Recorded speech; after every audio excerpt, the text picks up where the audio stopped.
मध्य प्रदेश के इंदौर से एक चौंकाने वाली खबर सामने आई है। दरअसल इंदौर के महाराजा यशवंतराव अस्पताल में चूहों के काटने से एक नवजात शिशु की मौत हो गई है, तो वहीं एक की हालत गंभीर बनी हुई है। 2 बच्चों को चूहे ने काटा था, एक के हाथ में काटा था, एक के कंधे पर काटा था। और चूंकि दोनों बच्चे क्रिटिकल अवस्था में ही थे, इन्फेक्शन जो सब पीडियाट्रिक सर्जरी डिपार्टमेंट्स के एक्सपर्ट लोगों ने बताया है कि उनको इतनी गंभीर बीमारियां, कंजेनाइटल एनोमलीज थी, उनकी आंत भी नहीं बनी थी और उनको बहुत सारी समस्याएं थी, लंग्स भी नहीं बने थे। दोनों बच्चे कमजोर थे। एक का तो ऑपरेशन हो गया था जिसमें उनकी आंतें खराब थी, उसका ऑपरेशन है, वो बच्चा अभी वेंटिलेटर पर है, अभी उसकी हालत भी गंभीर है, लेकिन है वो। और दूसरा बच्चा है जो जिसको ऑपरेशन नहीं किया था क्योंकि इन्फेक्शन बहुत था, उसका वजन 1 किलो 200 ग्राम लगभग था, जैसे पीडियाट्रिक सर्जरी के डॉक्टर्स के द्वारा जो बताया गया है। और निमोनिया था, सीवियर निमोनिया था उसको, और चूहे ने चूंकि उसके हाथ में काटा था तो अब उनको पहले पता था कि ये बच्चा क्रिटिकल है। आज उसकी अभी सुबह के समय उसकी डेथ हो गई। इस घटना के बाद अस्पताल प्रशासन ने 2 नर्सिंग स्टाफ को निलंबित किया है, तो वही पेस्ट कंट्रोल एजेंसी पर 1 लाख रुपये का जुर्माना लगाया गया है। साथ ही 5 डॉक्टरों की एक हाई पावर कमेटी बनाई गई है जो पूरे विषय की जांच करके 7 दिनों में रिपोर्ट सौंपेंगे। अभी चूंकि सर्जरी करता हूँ, मैं भी ऑपरेशन थिएटर में रोज जाता हूँ, वार्ड का राउंड लेता हूँ।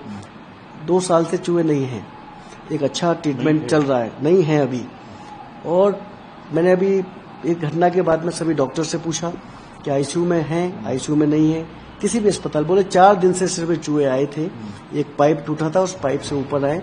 उसका कारण ये बताया जो पेस्ट कंट्रोल के एक्सपर्ट हैं कि चूंकि बरसात अभी 3 दिन 4 दिन पहले बहुत हुई इंदौर में, तो पूरा इंदौर भर गया, टैम्बाई के आसपास भी पानी लॉग हो गया, इनके बिल थे और इन्होंने जहाँ जगह मिली वहाँ चले गए। ये जो जहाँ घटना हुई कौन सा वार्ड है और कौन से फ्लोर पे है? ये दूसरी मंजिल पर है, पीडियाट्रिक सर्जरी डिपार्टमेंट का होता है, जहाँ नवजात और बच्चों को 13 साल तक के बच्चों को रखा जाता है। उन्होंने 3-4 दिन में किसी को इन्फॉर्म नहीं किया, तो उन पर जो नर्सेज वहाँ उपस्थित थी, उनकी इंचार्ज हैं, 2 जो नर्सिंग की इंचार्ज हैं आईसीयू की, उन्हें शो कॉज नोटिस दिया गया है। 2 नर्सेज जो रात में थी, जिनकी ड्यूटी थी, उन्हें सस्पेंड किया गया है। और जो नर्सिंग सुपरिटेंडेंट हैं, जिनकी जिम्मेदारी पूरे अस्पताल की है, उन्हें भी वहाँ से हटा दिया गया है। तो ये कार्रवाई हमने की है। एजाइल कंपनी है जो ये सब देखती है पेस्ट कंट्रोल, उस पर 1 लाख का जुर्माना लगाया गया है और चेतावनी दी है, और क्यों ना उसका एमओयू खत्म किया जाए और ब्लैक लिस्ट किया जाए। हाई पावर कमेटी बनाई गई जिसमें 5 डॉक्टर्स हैं, इस पूरे विषय की जांच करेंगे और 7 दिन में उसकी रिपोर्ट देंगे। अब इस पूरे मामले पर महाराजा यशवंतराव अस्पताल के उप अधीक्षक का भी बयान सामने आया है। सख्ती से इसके लिए हम लोगों ने कदम उठाए। अभी हमारी जो पेस्टिसाइड की जो कार्रवाई वो निरंतर डेली बेसिस पे चल रही है, और इसके लिए हमने स्पेशल एक मीटिंग नर्सिंग ऑफिसर्स की और नर्सिंग स्टाफ की भी रखी है, और उनको निर्देश भी दिए कि कहीं पे भी अगर इस तरह का उनको ये मिलती है, चूहे जैसे संबंधित कोई भी जानकारी मिलती है या कहीं पे भी मूवमेंट नजर आता है, तो वो तत्काल हमारी एजेंसी को बताएं और उसके लिए कार्रवाई करें। अस्पताल में चूहों की संख्या बढ़ने के कारण हुई इस घटना के बाद मरीजों की सुरक्षा पर सवाल उठने लगे हैं।